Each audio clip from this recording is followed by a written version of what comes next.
Back into the news. Multiple constitutional amendments proposed to slash homestead property taxes in Florida. The Florida House is rolling out a sweeping plan to cut property taxes statewide, with several proposed constitutional amendments now on the table, but leaders say they want to make sure schools and law enforcement remain protected. House Speaker Dan Perez, the Republican from Miami, unveiled the proposals Thursday, saying the goal is to give Florida voters the final say during the 2026 election. Perez says if voters can elect lawmakers, they should also be trusted to weigh in on how much they pay in taxes.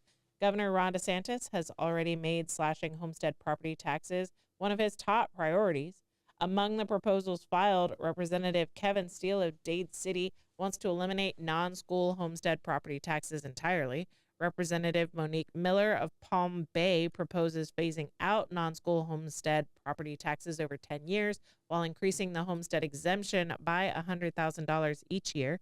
Representative Juan Carlos Perez, also from Miami, introduced a plan to exempt Floridians age 65 and older from paying any non-school taxes on their home. Currently, homeowners can claim homestead exemption on the first $25,000 of their property value, plus another exemption between $50,000 and $75,000 for local government taxes, but the new proposals would go much further.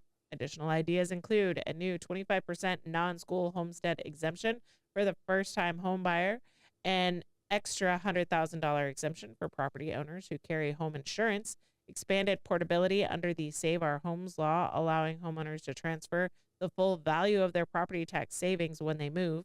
The lower limits on taxable value increases, capping homesteads at 3% over 3 years instead of annually, and non-homestead properties at 15% over 3 years. There's also a proposal to require 2/3 vote from local governments to raise property tax rates in the future, giving taxpayers more protection from sudden increases.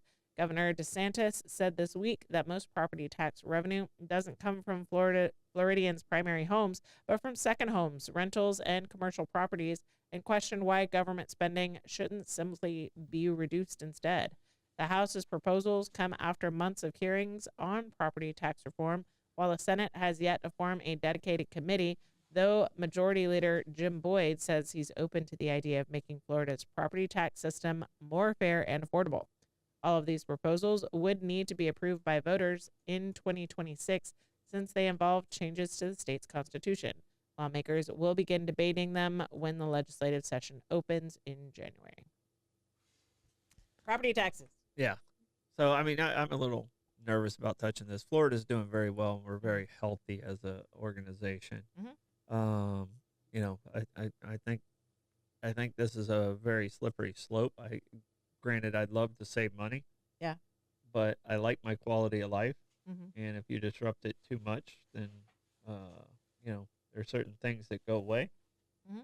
So I think we're fairly healthy. So I'm not sure how this, I'd have to read more about what they're doing with it. Yeah. But here in St. Johns County, we have the lowest millage rate pretty much in all of Northeast Florida. Mm-hmm. So I'm content with where we're at. Yeah. You know, I think sometimes we overvalue our properties, which hurts the ad valorem. So it's on the value side. Mm-hmm. But yeah, so I'm kind of torn on this one because I'm naturally I want to save money. Yeah. But also I think Florida's doing pretty well, and I don't want to disrupt.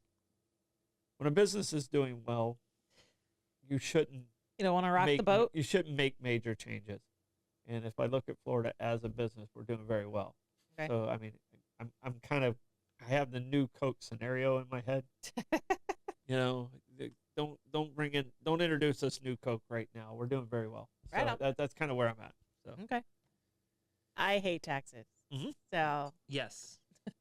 We all do, but I mean. I hate the idea that even when you own your home, you don't really own it because you still have to. You still wouldn't pay rent necessarily for property taxes. So, I kind of like. I do like the fact that if I call, law enforcement will show up.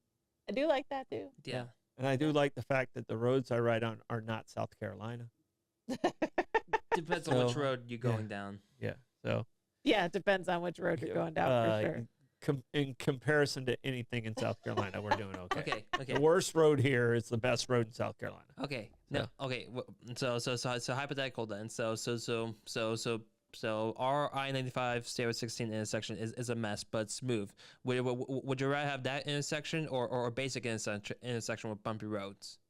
I want it safe. I mean, because the bumpy roads tear up your car.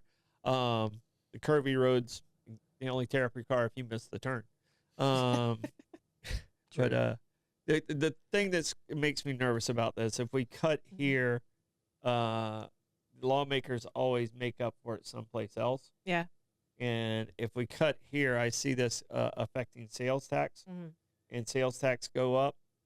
And if sales tax go up, then that affects everyday shopping. And so, and then it makes it harder for somebody like Lake who doesn't own a home to actually own a home.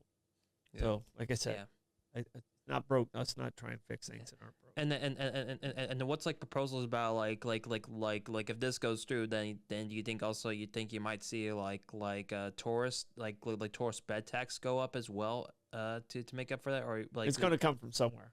Yeah. It's going to. I mean, it's easy. It's easy for the politicians to say this, but when they have to go back and face their constituents because you save money here, you don't have enough money to build that bridge. The money's coming from somewhere because the people are going to. Well, DeSantis said, cutting spending would be an avenue to avoid that, and we saw that with grants not getting. Where's he going to cut in the last budget? Hey, I tell you what, Ron, we're going to start with your wife's nonprofit and see if he continues with that. So that's where I'm at with it. So if it's not broke, don't fix it. So, all right. That's where he's at. Don't use us to set up yourself for your next campaign. Don't do it. So that's what it feels like to me. And I got an R beside my name, but there's also when you start playing politics with what we got going here, and that's what I feel like he's doing. So. Right on.